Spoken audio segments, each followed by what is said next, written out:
Storm's coming. And you boys, you are smack in the middle of it.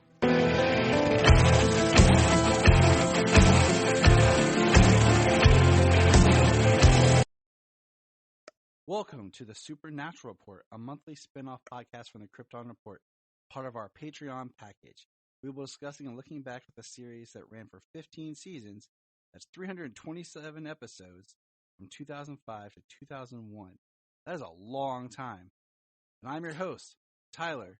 So get this, according to the lore, Patrick. And with me is my hunting brother, James, son of a bitch, Cole. But that's not all.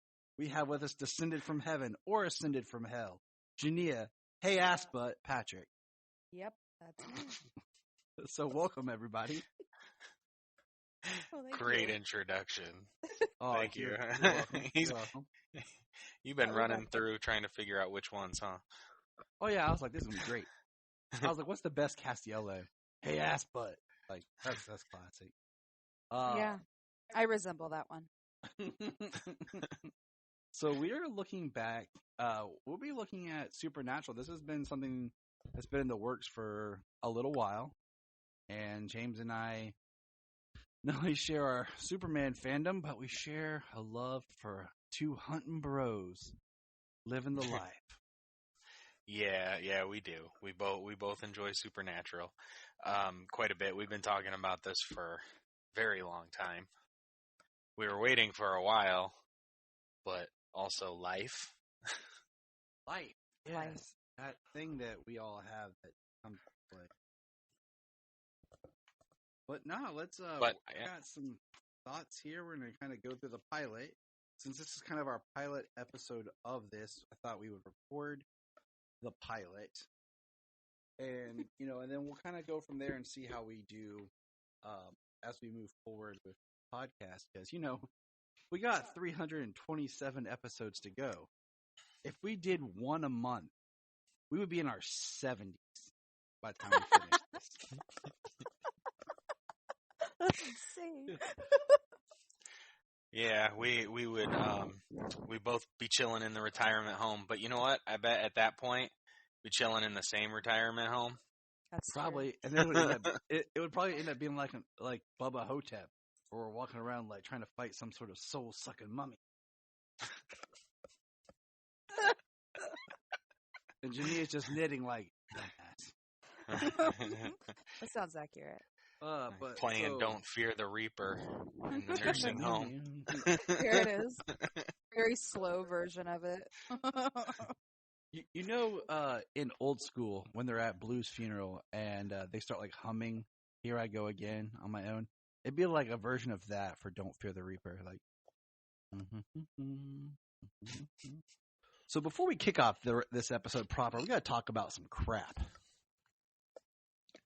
I don't know if any of our listeners, one thing, we've been wanting to do this, but then if anyone doesn't know, Supernatural had 2 failed backdoor pilot episodes built into the series that never got a spinoff.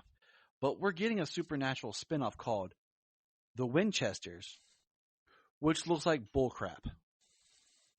From your perspective. From my perspective, it does, because in the trailer for this series, which is narrated by Dean, kind of like a young Sheldon type thing, he's talking about the history of his parents, and everything that happens negates what we already know. Yeah, the trailer seemed like the whole show is basically going to be retcon. And we know that Mary stopped hunting when she met John to live a normal life, and John didn't find out about any of this stuff until Mary died and John started hunting. John never discovered that his father was a man of letters. That was something the grandkids, Sam and Dean, discovered. All we know is John's father disappeared one night. And we learn about that later on. So Mary stopped hunting. So this whole show is going to be a giant retcon, or because they introduced the multiverse type thing later on, because everyone has to have a multiverse, maybe this is a John and Mary from a different Earth. I was gonna say, didn't they have like a parallel Earth or something? Yeah, they did, because in the last season we see Chuck's like destroying other Earths and other Salmonines and different worlds and stuff. So I'm gonna watch the pilot for the Winchesters. Me and Jania are, but I'm really not looking forward to it. Well, they also did like time travel and stuff. So, I mean, heck, things can change that way too. And I'm just really tired of everything has to have a multiverse, everything this. Like, what I loved about Supernatural at first was, yes, it was supernatural and you had the lore and all that stuff. But at the same time, it was grounded in some sense of reality based on folklore. And, we had real stakes for our characters. And as we go, it just gets absurdly crazy. Yeah, I mean, because like as you go, it was really cool because like demons were hardly known even at the time when, or even at this time when Supernatural picks up. Don't even get me started with like that, because we'll get there when we get to episode 3. But hey, immersing with her angelic wings of beauty. Somebody wants to say hi. Hello, my name is Selah. How you spell my name? Selah. Oh, that's great. And that was Selah. She should be in bed. Who should be in bed. But like all children, she doesn't go to bed. Pretty much. Well, just because like in the later season, I forget which season it was, but when they like go back in time and they discover that Mary was actually the hunter, not John, and and at that time, like they were only hunting monsters. They didn't even know about the existence of demons. The first demon episode for Sam and Dean is in episode 3, and it pretty much gets retconned. And you're right, the Campbells were like, the demon stuff was so, because they even said like one of the things in the show is how certain things like demon activity starts picking up.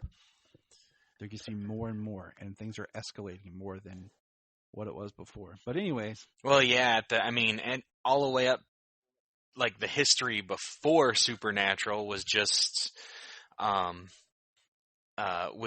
monsters and monster hunters. Like the things that got bigger, angels and demons and stuff, they kind of did their own thing. And it's at this time is when things start to escalate, and that's why things get so much more dire and apocalyptic each season. So here's my question. What would you have liked as a Supernatural spinoff?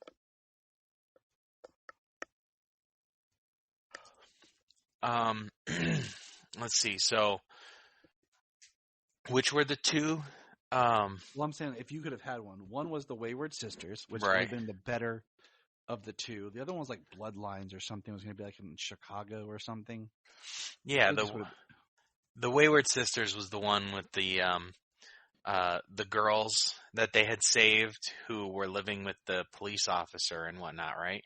Yep. Yeah. That one was the one that I would have liked to have seen, because that was actually a pretty good episode, I thought. Do you think of a pitch, Jania? Do you think of a pitch you could have done for a Supernatural spinoff?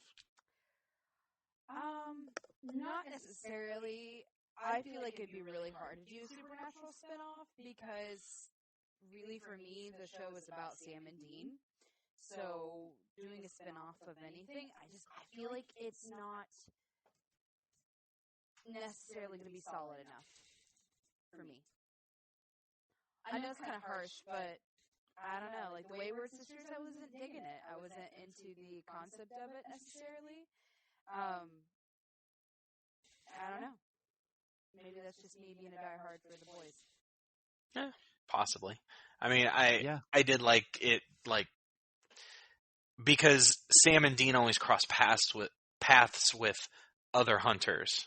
So it was just nice to see that the community. I thought it was pretty cool to see the community expanded You know, this new a younger generation of hunters coming in, and of course they're going to like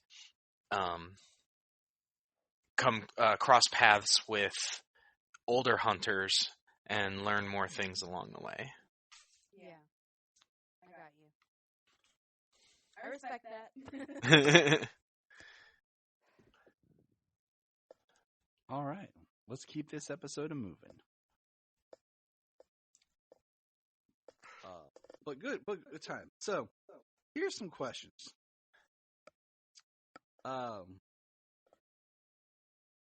So this one's going to go to James here. When did you first start watching Supernatural? Well, I mean, I had seen some episodes here or there throughout multiple seasons, as it was on TV, kind of after some other CW shows that I was watching at the time. Yeah, would that happen to be Smallville? It would, yes. And so, but I never really, I hadn't watched it for a while. And then it was probably out probably in its 9th season. And I just binged it on Netflix. Nice. Like straight on through. And then just, kept watching it mostly on Netflix as the seasons came out. Okay. So, Jania, why don't you share with everyone your history with the show? Oh, you're hilarious. He's so funny because he actually knows what the history is. So, the history of me joining on the Supernatural adventure basically started once upon a time when I knew Tyler. We were friends at the time, newly friends. And a good friend of mine, she's like, "Oh my God, you have to watch this show called Supernatural. It's amazing." We were both into spooky stuff, and she was that witchy friend that I had. She was pretty awesome. But anyway, she encouraged me to binge it with her, but we didn't have a way of getting a hold of the episodes. But I knew this really handsome, attractive dude that I was into, that was my friend, Tyler, who had all of the seasons basically. He had ripped them, so that was no. so Tyler supportive, wouldn't do wasn't that. I was working at Blockbuster at the time. That's how we rolled. Oh God! And it was season 4 at this time. That was the one that was airing. So Yeah. I bought season 4 on iTunes, and Jania binge watched seasons 1 through 3, and then I had an adapter for my iPod. How old this is? I was gonna say you could have probably recorded them on VHS and loaned them to her at that time. That is probably true. So I would come over and I would copy them on my, they were on my iPod, and I'd hook up my iPod to the TV, and we would watch them season 4 together. We did. Charlie and I watched season 1 through 3, and then I got Mom hooked on it too. It was funny. And then you and I watched 4 together. That's right. It was good times. And then we watched 5 as it aired, and pretty much 6 as it aired, 7, I think 8, 9, and then I think 10 is where we kind of got shaky watching it as it aired. See, I remember, and I can't remember which season the Leviathan was, 7. but I felt like that was where there were a couple times where we struggled watching it when it aired. I don't know. I feel like that was the time frame where it got a little patchy, if you will. See, because then we watched it. I mean, it wasn't 9 and 10. We watched in North Carolina. Yeah. And then where it really gets patchy is 11, 12, and then 13, 14, and 15 are a little bit more clear, because that's when we got DVR and we watched them on DVR, and then we watched them on the CW app. That's when I was working back Once upon a time. So, yeah, 15 years. Holy, I was going to say, you were working for Spectrum when I met you. I know. It's crazy. Like, I mean, it is crazy because, okay, and we'll get into it more when we get into the pilot.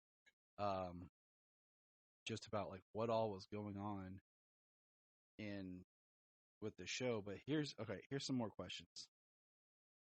James, who's your favorite brother, Sam or Dean? First one to come to mind. Dean. Right. What rock star alias would you be, James? Rob Zombie. Nice. Did Cass stay on the show too long? Yes and no, because every time he kind of wore out his welcome, he kind of like rejuvenated himself at some point, and it was cool for him to be around again. And then it happened again, and then like came around a few more times. All right. Who's your favorite side character? Oh well, there was. Let's see. I enjoyed Metatron. Metatron? Yeah. Mm-hmm. Not to be confused with Megatron. No, not Megatron. What would you say is your favorite season? Oh man. I asked the hard stuff. Yeah. Janine's over here like, oh, crap, I'm glad James got to go first. Right? Seriously, yeah, I'm struggling with that one. I mean, I actually have to like go back through to refresh some of them. I know that I've seen the most season 1, and I really, really enjoy season 1. So do I. All right. I'm not saying by any means like it's got to be the best or anything, but because there's a lot of memorable moments over a lot of episodes. But yeah, season 1, I can always go back and rewatch a lot of that. All right. And do you think the show should have ended after season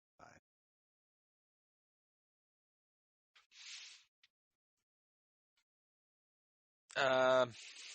I mean, there's definitely an argument for it. Okay. Yeah, there is. Absolutely. I mean, it could have ended. It could have ended twice over. Do you have a favorite season title card? Which one did I send you? I know that Ring of Fire was pretty cool. I like that, but I can't remember what season that was. Wasn't it 14? Oh, 14 was the Angel or something, wasn't it? Like the Wings or something? We're going to have to get back to YouTube. No, it was more of one of the mid ones, like maybe 6-ish. No, 6 is my favorite. Is it? Yeah, it's just the broken glass. Oh, okay. I don't know. It just seems so simple. Because then starting with 7, like, got like crazy. Just like 7 was like all white with black blood splatter that turned into bath, flew away. So, but all right. So now we're going to shift over to that angel from above, Jania, and we're going to ask her which brother, Sam or Dean. Oh, that's so flippin' hard because I love them both for two very. I shouldn't say two because there's multiple different reasons why I love them both. But let's go ahead and say Sam. All right. And I'm going to say this right now. When I ask which brother, we will not be taking the third brother as an answer for anyone on the cast of the show. Okay? That's good to know. Because I'm blanking on his name right now, but I remember the actor's name.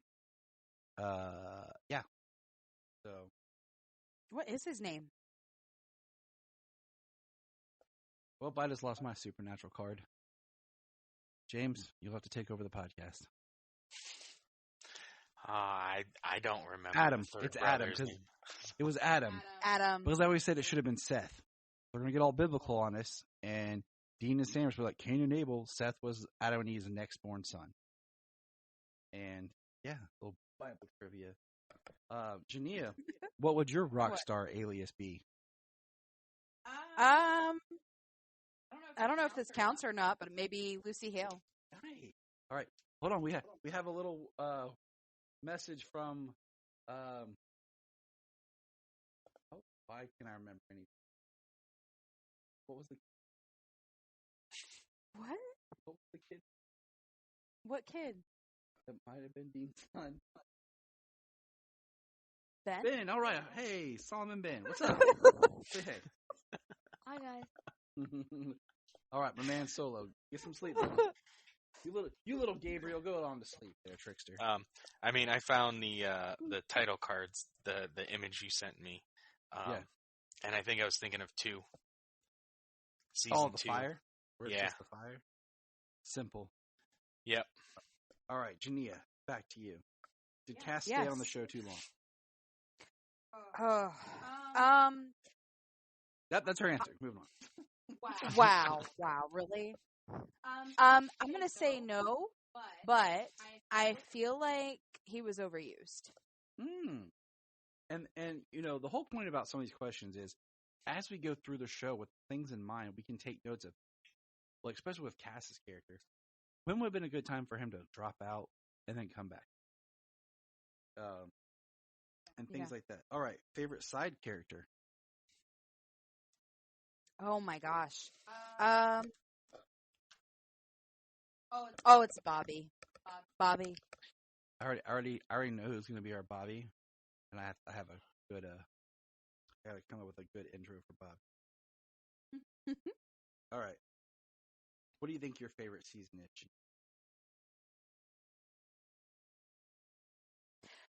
Once again, these are hard questions. Yeah, they are.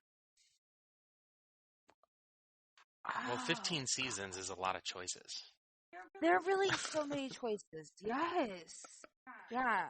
And honestly, trying to pinpoint where all the episodes are in alignment. My brain is not set up like Tyler's. Tyler can do this very easily. He's like, "Oh, that fits into this season." I'm not that way. I get blurred from season 11 to 13 or 11 and 12. I don't really know what happened in what season, to be honest.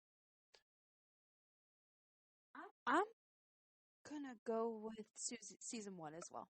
Yeah, it was either 1 or 2 for me, so I'll say 1. Okay.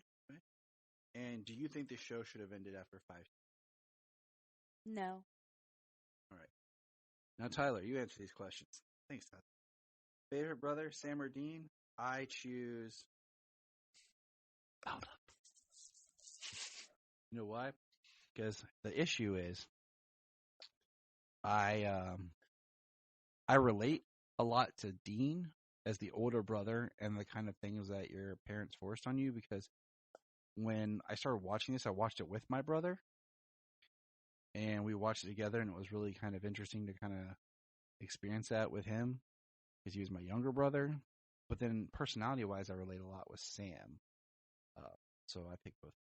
It's my podcast, and I can do that. What's funny is you and Dean actually share an astrological sign. So technically, you're more like Dean. I do like a good cheese. Just saying. Made of plants. What would your rock star alias be? I'm going to ask the questions now. Armstrong. Billy Joe Armstrong. Did Cass stay on the show too long? Yes. He should have disappeared for a season or 2, then come back. And I'll prove it as we go through this podcast. All right. Okay. All right. Who is your favorite side character? Garth.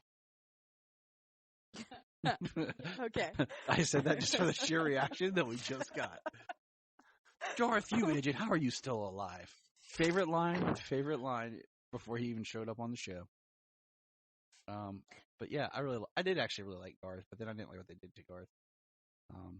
Because he was like the most anti-hunter, where you're just like the whole time like, how is he alive? Of course, everyone loves Bobby, but sometimes Bobby can be argued as a main character and a side character depending on what season we're in. Loopholes, people. Loopholes. That's how Sam and Dean did it.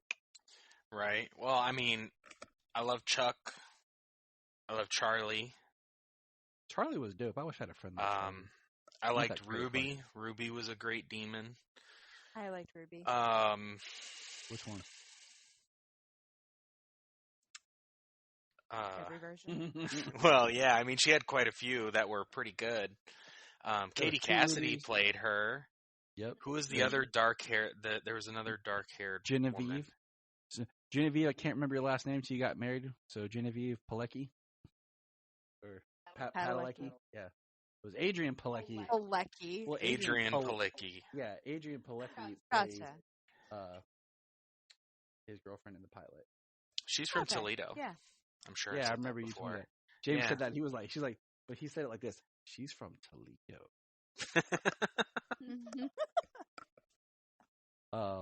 What's the next question? Your favorite season? Season 1. Oh, and wow. maybe 5. I really Okay. think there's a lot of great tightening of characters and lore. Like, there's a great culmination to 5. So yeah. Okay. So least favorite season? See, I didn't ask you guys that question No, you didn't. because I was like, I'll just leave that out because there was 15 seasons. But I'm gonna have to say somewhere The like Jew's 11. putting you under the gun. I know. I am. Maybe like 11 or 12. Like I said, I honestly don't remember what happened in those. I know one Was of them 11 the darkness? I thought that was 10. Was when the darkness showed up. Okay, maybe the 10 was. Maybe 11 is the darkness. 10 is the first blade and Cain. Yeah, it is because 11 is, I think, the darkness. Because Yeah, I think so. Because I hated when they tried to do the whole Stein arc, and I think that was at the end of season 10. Because I don't think Janie ever even saw that part. Like those few episodes where they tried to do like the Steins, who are descendants of Frankenstein. Yeah. Oh, yeah. Yeah, I remember them. That family. Yeah. All the fun stuff that we get to go on this journey together. Right. All right. They did a lot of stuff. I mean, yeah. the first episode proves that they have, they can have a little different take on a lot of different stuff.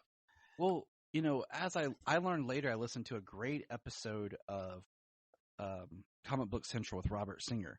Robert Singer, who was a producer on Supernatural, who is also a producer on Lois and Clark, talked about how every few years, after a while, every couple of years, they changed the writing staff.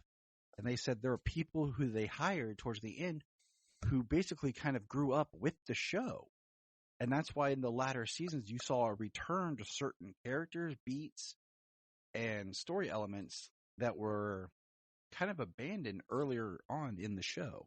So it's very interesting because of how long the show ran for. Well, that's always great to be able to have something like this that lasts so long that it could actually pick up loose threads that were left dangling. That's cool. There's still one that was never done right. And we'll get there. Okay, so you didn't ask this one from me, so I'm a little offended right now. But what was your favorite title card? I know I was going to ask you that. I totally forgot. I'm not perfect. Okay. Reiterate what yours was. 6. The glass break. 6. And what's yours? Okay. Oh, now you're going to ask me. Thank you. I'm so sleeping on the couch tonight. I think it's 7. Oh, the Black Blood Leviathan, the Leviathan thing. It's a cool title card. And then, should the show have ended after season 5? No, but I kind of feel like I should have ended sooner than it did. Okay, fair enough. And we'll get into it. But without further ado, it's time to talk Supernatural, the pilot. Now, I got some trivia about the pilot. The pilot, Supernatural was originally pitched as a road trip style show with two brothers, basically with Han Solo and Luke Skywalker. Dean being the very Han Solo character and Sam as Luke Skywalker. that was part of the pitch. The show was to be a weekly horror movie with the brothers on the road as their way of getting in and out.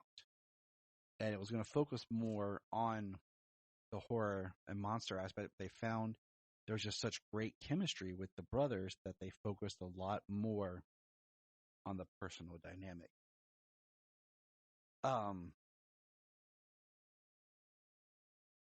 The pilot was filmed not really during pilot season. It was filmed and pitched, and it is the only episode of the show that was filmed in Los Angeles. The rest of the series was shot in Vancouver, and this is why, like, Jared was coming off of Gilmore Girls, and Dean was in season 4. I'm just going to interchange names. Jensen was in season 4 of Smallville, and that's why the way his character died at the end and the way it's explained at the beginning of season 5 is so weird, is because Supernatural was picked up, and now they were off to do that. So his character really didn't kind of get the ending it deserved. Yeah, no, he kind of just died with the meteor impact. So some more trivia. Yeah, the meteor. He like was just in the living room with the kids, and then it starts. He was hit by a meteor. That's how he died. Yeah. Off screen, hit by a meteor. Hit by a meteor. I mean, if you gotta go, it's the way to go. In one version of the pilot script that Eric Kripke turned into the studio, the episode ended with the Winchester boys finding their dad on the ceiling. In another version of the pilot script, Sam suspected Dean of being a serial killer and murdering their father. That would be an interesting show. It would be, but I don't think we would have liked it as much. I'll be honest. Probably not. You could probably get away. You get away with that for maybe the first 3 episodes, but then I think he'd have to get over it. Yeah. Originally, the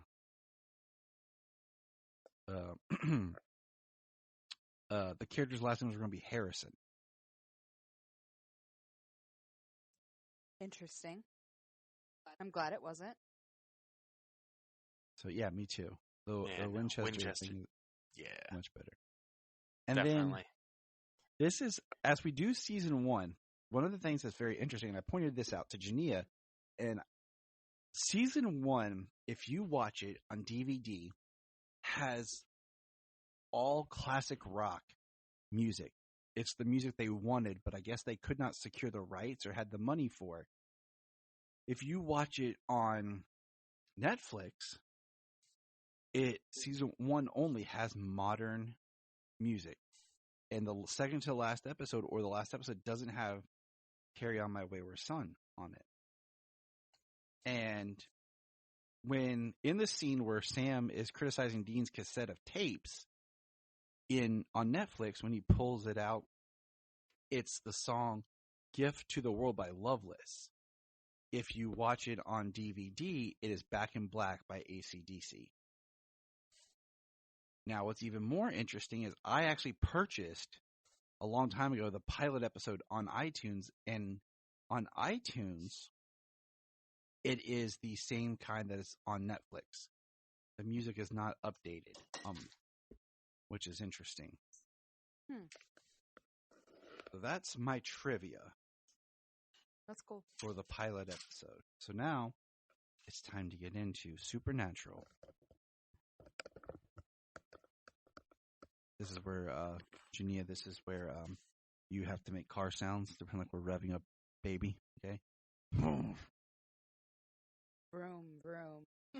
Was it exciting enough? Ready?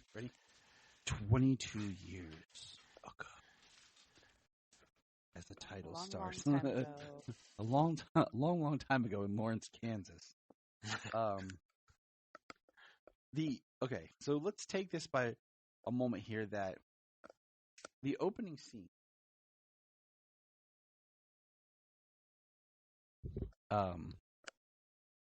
is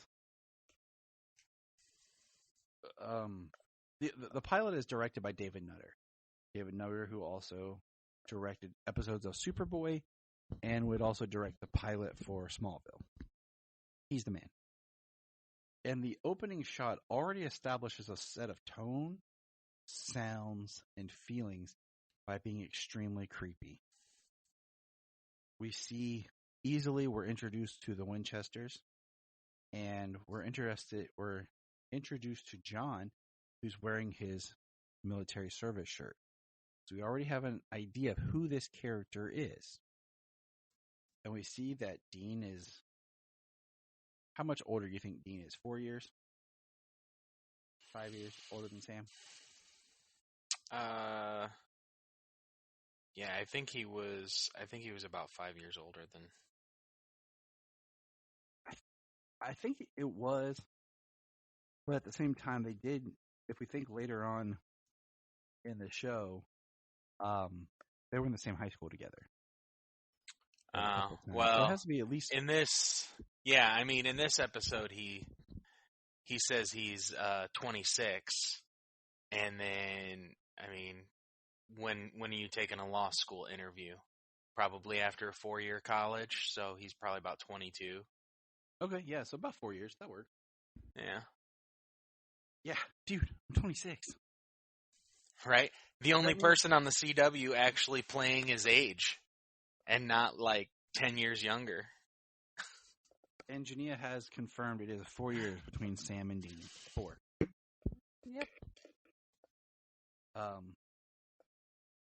So, we find out in the opening, the fire busts out in the house. We have the really scene of,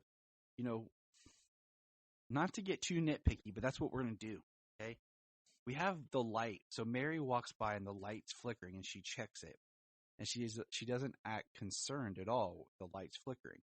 But we know that she's really Mary Campbell, and we know her history. She should know what's going on with that light. Come on, Mary. Like, she shouldn't have been like, oh, that's the light. But I mean, that opening scared, that jump scare of her walking by, seeing someone over the crib, going downstairs, and then seeing John asleep. That gets you. Right there, right from the beginning, like, I was in. I was hooked. What about you guys? Oh yeah, same. Definitely. I mean, it is a scare, She wakes up, John, he's not there. She sees a man standing over the bed. Obviously, that's who she's going to think it is. And then, I mean, just like, if you see him downstairs, automatically automatic freak out. I know how groggy I've been, getting up in the middle of the night, checking on my kids and stuff. So that makes a lot of sense to me that she would just kind of look over at him and, think immediately that that's my husband, especially not seeing any features or anything like that, just him in the darkness. But yeah, it definitely wakes you up if you're going to go downstairs and see your husband laying in the chair. So yeah, pretty crazy. That's all I gotta say about that. Well, then she runs back up. Yeah, and that's all we know. I couldn't remember. It's not till season 5, isn't it? Or it's in season 2. I don't remember where we get the cut line where she says it's you. I don't know. See, that's the fun of we're gonna go back through everything. See, I'm looking back at that scene right now, and I'm thinking about how I would have reacted to that situation. Like, I probably would have grabbed Tyler's arm, and I probably would have been like, get up, we gotta go upstairs. I wouldn't have done it by myself. I would have actually grabbed you. Just FYI. She would have, and she would have grabbed a machete and just jumped in there like ninja flipped inside, cut the dude's head off, like Yoda in Revenge of the Sith with the clone troopers. There's a lot of holes in that. Just FYI. We have to have a machete first. We have a paper cutter that you just rip it off like the faculty. And so we see that Dean runs baby Sam out of the house. And the shot ends with the three Winchesters, John, Sam, and Dean, sitting on the car. Car's as much of a character in this show as anything else. I would have accepted that as favorite side character. But you could have said it was a main character too, and I would have accepted that too. Well, there's an episode of this show that is told from the car's point of view. Baby. I mean, that's the episode. Yeah, you see from the camera from inside of the car. That's the only time. So, when they're having conversation, it's only at the car. Yeah. Inside or out. Rewatch. Yeah, that's going to be a cool one to rewatch. You know which one I'm not looking forward to rewatching? I'm going to tell you right now. The first full episode of The Ghost Facers, where it's shot like an episode of The Ghost Facers. Really not looking forward to that one. I think I've only watched it maybe once. I haven't watched one of those Ghost Hunter shows in a while. That might be interesting. So now, I kind of enjoyed that, I'll be honest with you. And this was going to be fun. So now we jump to Stanford, present day, 15 years ago. And we have thin, fresh off Gilmore Girls, Sam, with his girlfriend. I'm in everything but can never get a job for very long. Miss Adrienne Fleck. Because she tried to be Wonder Woman, didn't. Tried to be Mockingbird, get her own spinoff for Marvel.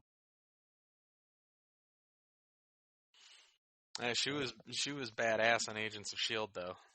She was in Supernatural as First False Kara. And in here, this is a look back podcast. We know what's going to happen. She ends up on the roof, ceiling, and fire. I'm sorry. She was in Supernatural. No, I mean Smallville. Smallville. Thank you. My bad. Okay. Smallville as fake Kara season. Yes, she was. Kara, not Kara. And she was in here's another one. She was in she was the Siren in Aquaman, the pilot with Justin Hartley. God, that sucks. So Sam hears a sound, gets up, and we meet higher voice Dean. Hey, well, you know what? She was in John Wick, so I think she's gotten up there. And she was in G.I. Joe too, with The Rock. Yes, she was. I think she's a good actress. Probably just some. It's just funny because she's done a lot, but a lot's not done. Like, isn't she still on the Orville with the man of many voices, Seth MacFarlane? Yes, she is. Yes, she is. She's been on that for a few years now. I mean, how many other actors though do you know that have that has done so much that you actually heard of, but that didn't get picked up? You know what I mean? It's crazy. Like, she's just one of those few. So, we're back to Dean now, because that's when the show picks up here.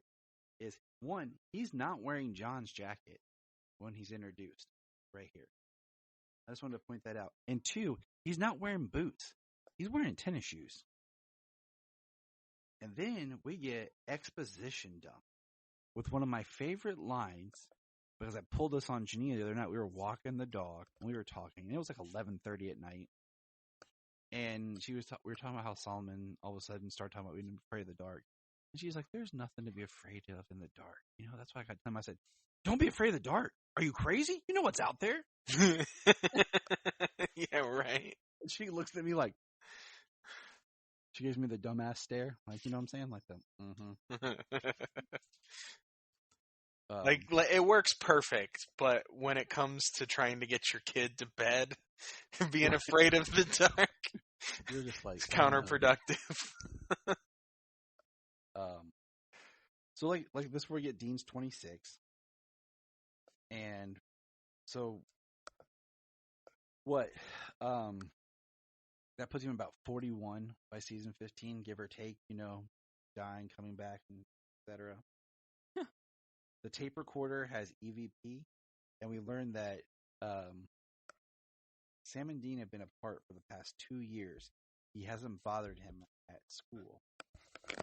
Now, this is one of Jania's favorite things to point out, is when Sam and Dean are talking, and Jess walks in, and she goes, wish my hair and makeup was perfect when I supposedly wake up in the middle of the night. Seriously, though. It was flawless. Yeah. I even think her lips were like glistening. They were. She had lip gloss on. Yeah, that's the word I was looking for. Mm-hmm. Yeah. Well, what, you don't roll over and put your lip gloss on before you even get out of bed? Oh, no. What you see is what you get. It's still a beautiful sight. Don't let her fool you, people. Oh, you're hilarious. So this is when we're now introduced to our ghost of the story, which is basically a take on Padrón. James, you're good at pronouncing the Mexicans and Spanish things. La Take it away. Llorona. There we go. Side note, the character of Constance Welch that we'll be talking about does make an appearance back at the end of season 14/15, played by a different actress, which was a bummer. So she's a woman in white walking on the side, and there is a guy talking to his girlfriend on the time, hangs up the phone and picks her up, and we learn he's coming back from a Halloween party. No, this is on the side of the road. Right. Okay. And the whole idea is she's supposed to get in the car and have the man drive her home and tempt the man. And if he fails, she basically kills him. And I asked Jania, what if the man's gay? Like, she just give up? Like, what happened? I don't know, it seems like she always needs a victim. Right, maybe she can just sense something. You know what I'm saying? In him. It's her way of avoidance. And then he takes her to her broken down house. And she disappears. That'd be my first instance, just to drive away. But isn't it that she takes over the vehicle if you start to drive away? Yeah, but he gets out of the car for a second. Yeah, that was not smart. Did you hear her like open a door and get out? No. Yeah, right. Like, first of all, I told Jania, if I'm driving on the highway at night and I see some woman standing there all look like she's on drugs in a white dress on the side of the road, I just keep on driving, give a good wave, pray to Jesus, and she gets home safe. I'd be like, I'm calling you a cab. Uber's on its way. She Dukes of Hazzard out the window, like, didn't even hear her. But we get our first blood spot attack in the pilot episode. She gets in the car, and all of a sudden... Yeah, supposedly that house was used in Rob Zombie's The Devil's Rejects. Ooh. Interesting. I only watched that one time. I can't even remember. I mean, it looks familiar. Nah, yeah. That's your homework, James. Go check it out. Yeah, no problem. I'll check it out. That's James's homework. I'll watch it. I'll watch The Devil's Rejects. Yeah, I won't. So go for it. Yeah, it's an intense movie. I watched it one time. I'm like, yeah, that's enough. Right? I mean, if you see it once, like, I can definitely understand that being enough. And honestly, I did it because I was just, trying to impress an old boyfriend. So, sorry, Tyler. Jania, don't lie. You didn't have any boyfriends before me. The lies Tyler tells himself. Seriously. If you can see his face right now. What are you guys talking about? He is not happy. That's it. Go into my room. Wait, I'm already there. Dang it.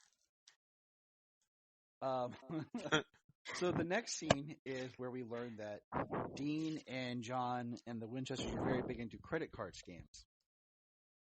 Somehow they get credit cards for filling out applications, which I don't really know how it works without social security numbers and not having really anyone to mail the cards to, but okay.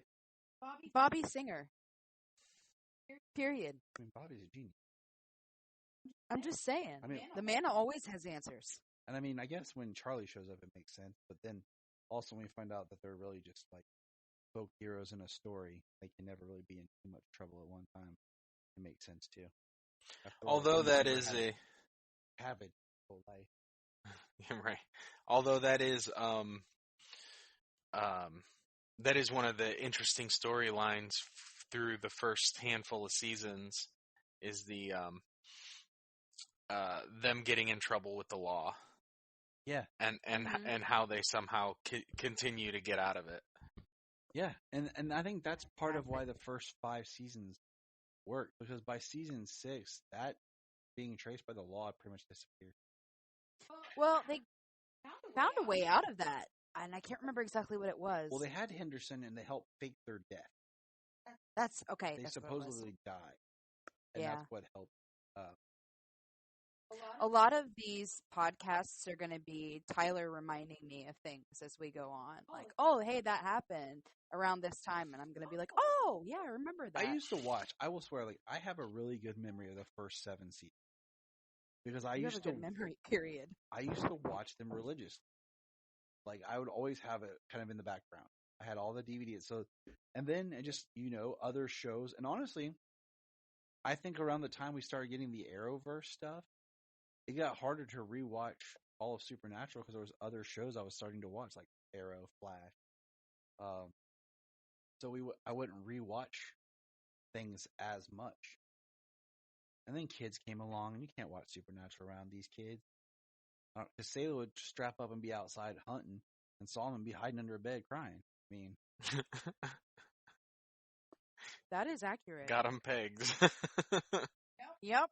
Sailor would go get the table salt and be like, BAM! Right? She's like, I gotta salt. She's like, Leah, stop it! I gotta salt all the windowsills. She's like, I got a sawed-off shotgun. Right? In here. But then you toss a spider at her, she'd be like the episode in Dean where he sees the cat with the fear virus. Or ruin your shotgun by dumping salt down it.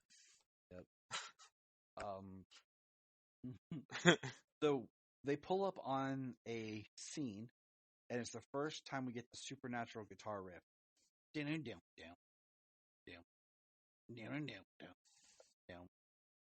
And they're pretending to be federal marshal in the most regular street clothes possible. And we find out. Have you ever seen Federal Marshals, though? Yeah, I've seen the movie. They have on suits, ties. They tuck in their shirt. They look presentable. I've just never seen any, so I don't know. Yeah. So they're fancy. U.S. Marshals. Robert Downey Jr., Tommy Lee Jones. Good flick. Okay, but I mean in real life. No, because I don't go hunt for the law, Genia.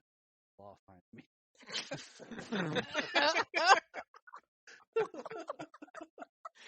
You wish you were that interesting. Yes, sir. I promise I won't speak again, sir. Meanwhile, the kids in the back like, ooh, daddy, ooh. We find out that in 1981, Constant Welch, she committed suicide. And we have Sam and Dean trying to investigate. Well, when they find out that she committed suicide shortly after her children were taking a bath, and then she supposedly left them for only a minute and came back, and they were no longer breathing. This is why I don't bathe my children.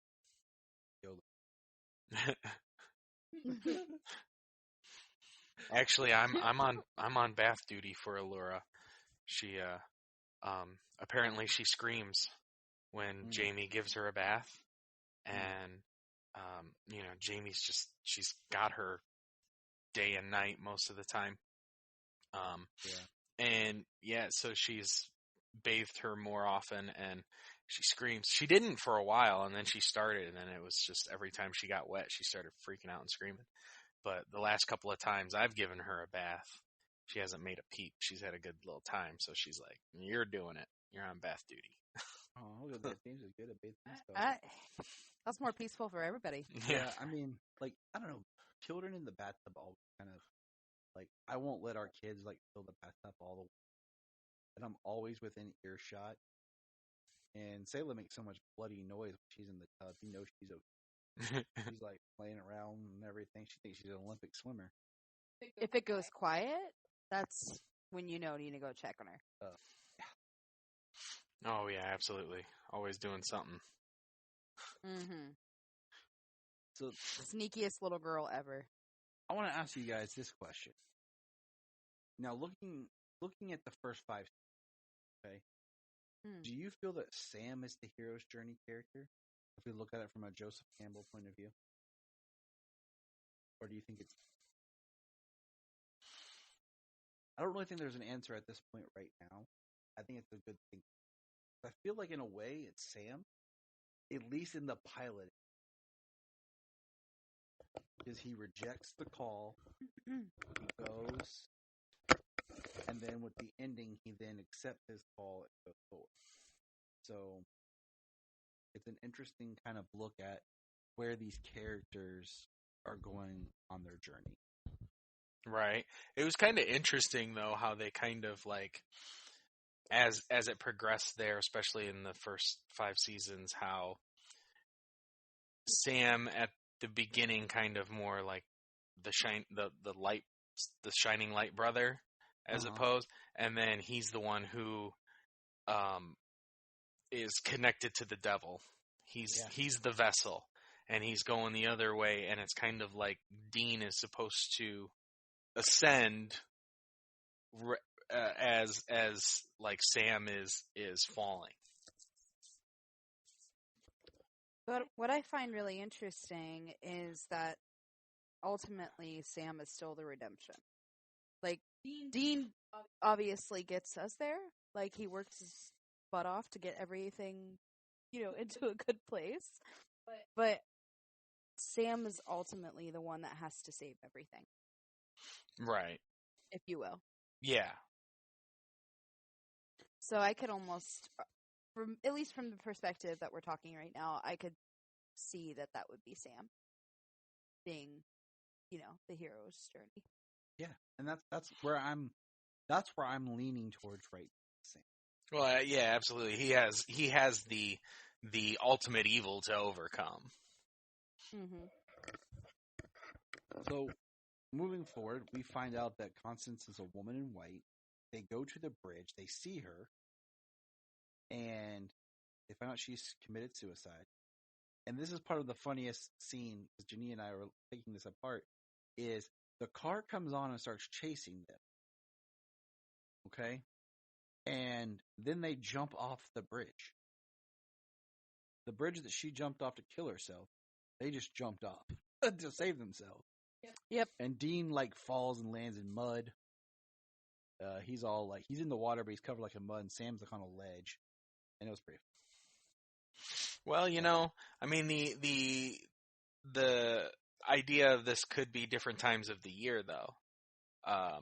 Rivers will raise in their water level quite high, and sometimes during in the wet season they'll raise really high, and then when it dries up, it'll get really shallow. Mm-hmm. This is true.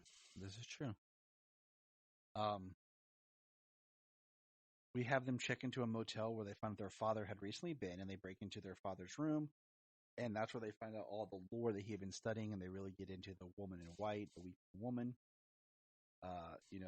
They mention Mexico, which is, where the La Llorona is. And then there's Sam and Dean have a moment, and he's like, dude, no chick flicks. Well, which is the interesting thing when they talk about the woman in white in this, kind of like La Llorona, where the story is the same. And a husband cheating, a husband having an affair, and the woman has a bout of insanity, kills her children, typically by drowning. In that story, she drowns the children in the river, and then she kills herself out of the guilt, and then she is forever haunted. And in that story, it's usually to scare children that she would come for children who hear her cry. And in this, it's going after the adulterer male. Yeah, that's a very good point. And also, I want to say, I never understood scary stories to get children to go to bed at night and behave. Because if I tell my kids scary stories, they just end up in bed with me, and they don't leave us alone. Yep. Sometimes I just want to spend time alone with my wife, not with my kids and my house. Yeah, I don't think scary stories work as much to go to bed, certainly, but for kids to behave themselves might work a little bit better. I do threaten my kids often if they don't behave. I'm going to show them Mary Shaw from Dead Silence. I do that. Mm-hmm. I never would show them because I swear to God, if I did, they'd be scared forever and I would never sleep again. And because Jania would be mad at me, and every time the kids would make a sound, she'd make me take care of them. So that would probably be true, yes. So we have Dean. He gets cleaned up, and this is the first time we see him wearing John's jacket. He's arrested because the police tracked him back to the motel. And when he's arrested, he gives his name as Ted Nugent. And then the chief comes in and is like questioning Dean and starts talking about the weird stuff that they found in the hotel. And he says Dean was the killer of the first victim. And Dean goes, well, when the first victim went missing back in 1982, I was 3. So, and then we see John's journal. And, I'm looking at this episode a little different as a screenwriter, as what is the engine being built in this series. We have the introduction of the supernatural, the hunting, the journal. You built them the credit card scans and how they get money. You're answering all the questions. The problems with the law, the rock star aliases, and how they do everything. So I'm looking at this from a screenwriting point of view and looking at the mechanics behind the engine that they're building, and John's journal and everything. So yeah, I mean, you get your freak of the week out of John's journal. They follow his journal, follow his hunts, trying to find him, but looking at it all, and it gives them a new monster to fight, and in their hunt for John.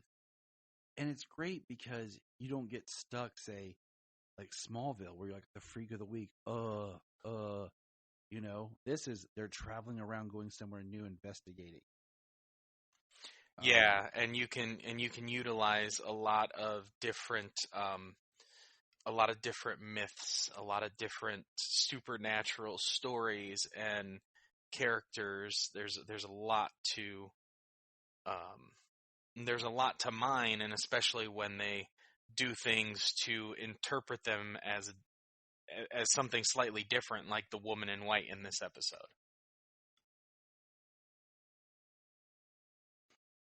So later, what we have is Sam goes and he hunts down Mr. Welch, interviews him, basically cuts the BS to Mr. Joseph Welch about him and Constance's relationship, what happened, how Constance drowned her kids. And Sam's driving back when what happens? Sam sees Constance and she gets in the car with him. Which he just drives past her. He drives through her. Oh, that's right, because wasn't it he drove past her and then she was in the middle of the road and he drove through her, right? Yeah. Because she got in the way of his car because he didn't stop, which is really interesting because that's against her pattern, isn't it? Right. Because, so she tells Sam to take her home and he's like, I'm not unfaithful. And then she comes on to him, like, which is a different MO than what we had saw earlier. And also, I got thinking, like, does she have a kill cycle or is it just constant? Well, she drove them home for one. He said no. And she took control of the car and drove them home. So, like, just total monster turn. And then, which is honestly something that has been assumed in the past was her pattern. So we don't actually know for sure if that's how she was, for other situations or not. Just saying. exactly. We only have the one experience to kind of set up what her style is from earlier. Mm-hmm. And this is where we get like the special effects that kind of hold up. Like we see her face flicker and it's kind of like a gross and it's kind of dark. And then she attacks Sam and puts her fingers like into his chest. And then Dean shows up because he broke out of handcuffs with a Sam. What do you call? Sam called some sort of false like fire or something to get the cops out of the station. Shots fired. Yeah, Dean escapes using a paperclip to get out of the cuffs. Such a movie trope that never works. And he shows up because he meets at Constance's house where they figured it out. Shoots her, and Sam's like, "What are you doing?" He's like, "Rock salt, dude. Rock salt." So that's pretty cool. They kind of, while you're shooting at a ghost, like explain that, and you just kind of go with it. But at the same time, I'm pretty sure there's flashback scenes later of them using rock salt as kids. But whatever, we go with it. I was gonna say, did he say rock salt in this? Because he was like, "Are you crazy shooting a ghost in the face?" He's like, "It worked, didn't it? I saved you." Maybe I'm off. Maybe they didn't mention the rock salt right here. I do mess up, people. Because I was trying to think if I heard that, because I was like, all right, he's shooting the ghost. Are they going to say something about rock salt? And I don't recall them saying anything. I know that's what they do. Mm-hmm. That's how they scare the ghosts away. And we were talking about spreading salt around as a barrier. Mm-hmm. And then we have Sam basically say to Con, "I'm taking you home," and he drives Parth into the house, and she gets out, and we see why she's afraid to go home. There's the ghosts of the kids.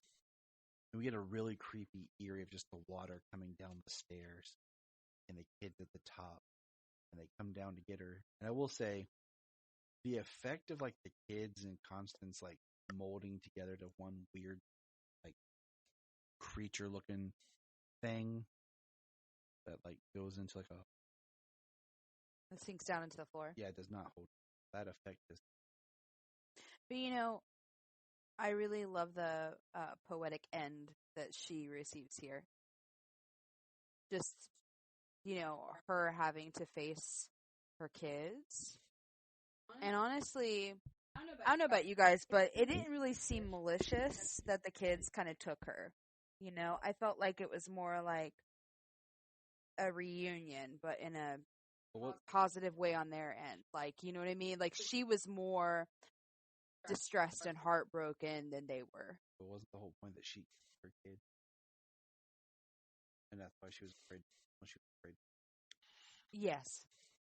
So Jania likes poetic ends. Hold that thought, Jania. We're getting to the end of the episode. Did you like poetry? Well, I mean, it's a bout of insanity. Like, is unfortunately in that respect, is she responsible for her actions? Like, I mean, granted, it's not going to change the fact, but she's trapped in this existential nightmare. But yeah, kind of her being forced to face the guilt and the children, just like it all just comes together. it really does. So the boys in John's journal, they find coordinates left to a location. Dean says we could make it like 6 hours. And Sam's like, has to get back to Stanford. Dean drops him off at Stanford. Sam goes into the apartment. Just made some cookies. What a good woman. Made some fresh cookies. Sam lays down for his long winter's nap. And out on the ceiling, a rose. Just like his drip, mom. drip, drip. Blood dripping, catches on fire. Sam starts freaking out. And once again, Dean comes in and saves Sam from the fire. Yeah. and he takes him out, and we kind of have a little bit of a bookendish where they're by the car, and he's like, "We got work to do." Boom. So, okay, am I allowed to do spoilers? Yeah, this I whole mean, I know it sounds so stupid, but like, this whole podcast is gonna be spoilers. So we're doing. well, I'm about to talk about the yellow-eyed demon. That's why I'm saying that. I'm just curious. Like, is he hanging around to the side? Because what ends up happening here is, Sam lays down in the bed. The drops of blood hit him. He opens his eyes and he looks at the ceiling, and there's Jess. And then she catches on fire, if I'm correct. Yes. Okay. So it's just interesting to me because I'm wondering if that's like, something that the yellow-eyed demon's like sitting there waiting for him to arrive back home, and then when he arrives back home and this happens, like then he catches her on fire. Like, I don't know. It's one of those interesting thoughts to me. Like, how was that played out? Yeah, we know the yellow-eyed demon was present during Mary's death, and it was the same scenario. He went in to check on Sam. Blood's dripping onto his hand, and he looks up, and she's on the ceiling, looking basically dead, dripping blood, and then catches fire. So kind of it repeats itself in the same manner. Maybe he was there to collect Sam, as we'll see like in season 2, how he collects the special children. Maybe he was there for Sam, and Sam wasn't there. So he waited. Both times, Dean saved him from the situation. Yeah. Took him away from that. So that's what big brothers do, even when their younger brother, a pissed off little man who just sits around and lives his hierarchy life. Well, that was the start of it, wasn't it? That night when he killed Mary, he was there to he was there. He drip the blood in Sam's mouth. Yep. So Mary caught him doing something. Yep. Yep. That's why he killed her. Done. So interesting. Yeah, it'll be interesting to think about it again, watching through. I really wish I was talking to Jamie just before we got on, because I was watching the pilot, and saying I really wish I remembered the technical thing that I had heard about how they shot the fire, the effect of her on the roof and Mary on the ceiling catching fire the way they do. Because I do remember that Jansen and Jared were actually near the fire, and because they burned a real fire, and they basically were like, all right, we're going to shoot the fire. You guys, kind of just stick around as long as you can until you feel the heat, and then get out of there. Yeah, I remember. So that's how they shot that. But I had just, it kind of sucks saying it when I don't even remember just the technical aspect of how they shot the people burning on the ceiling. You remember that being cool? Yeah. Yeah. So that wraps up the pilot episode. Any other final thoughts for the pilot? I know we're going to go on and on. We could talk about this forever. That's why we're doing this little by little. And we'll probably... forever until our 70s.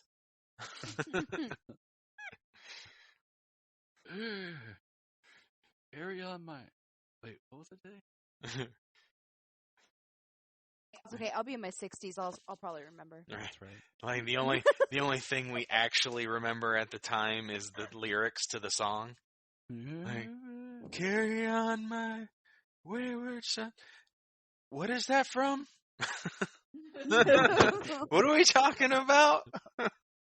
All I know is as the podcast goes on, James's voice is going to get lower and lower. So by the time we get to the festival, he'll be like, Tyler.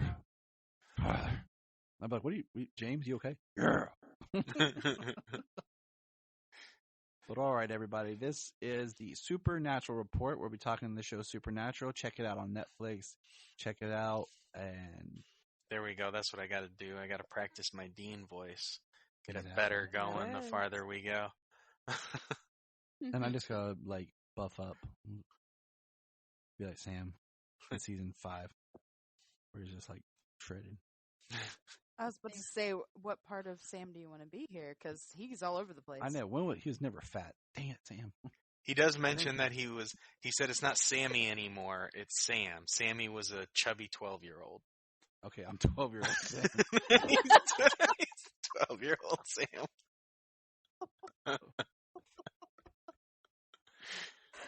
That's golden.